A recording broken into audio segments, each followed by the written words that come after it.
তোকে তো আমি বলেছিলাম, তোমাকে তো আমি ওয়ার্ন করেছিলাম যে এইটা করছে। একবারও ভাইয়ের সাথে কথা বলেছো? সবার সাথে বলেছিলাম কথা, তোমার সাথেও তো বলেছিলাম। একবারও জিজ্ঞাসা করেছো শুধু যে কি হচ্ছে রূপু, কি ব্যাপারটা বলতো, মেয়েটার কি কষ্টটা হচ্ছে? সারাক্ষণ কি বলে গেছো? মেয়েটার বোধহয় আগে না একটা কোনো সম্পর্ক আছে, জানিস তো? একটুখানি দেখতো, কোথাও ওষুধের বাবা মাকে দেখাচ্ছ। কি প্রমাণ করতে চাইছো? যে ওর মাথা খারাপ? এটাই প্রমাণ করতে চাইছো যাতে তোমাদের সুবিধা হবে তো, যে ও মিথ্যে কথা বলছে? এই বাড়ির রুচি, এই বাড়ির সংস্কৃতি, এই বাড়ির কালচার সব নিয়ে তোমরা শুধু বসে থাকো, আর মেয়েটা ওখানে পড়ে থাকো, ওখানে পড়ে পড়ে যন্ত্রণায় ছটফট করো।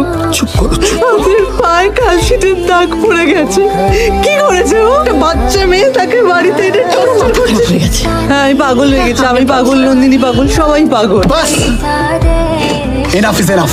তুমি কিছু বলবে না? আমি কি করবে তুমি? কি করবে বলো? কামড়াবে, আছড়াবে, মাথা পাঠিয়ে দেবে তোমার কথা না শুনলে? তুমি কিছু বলবে না তো?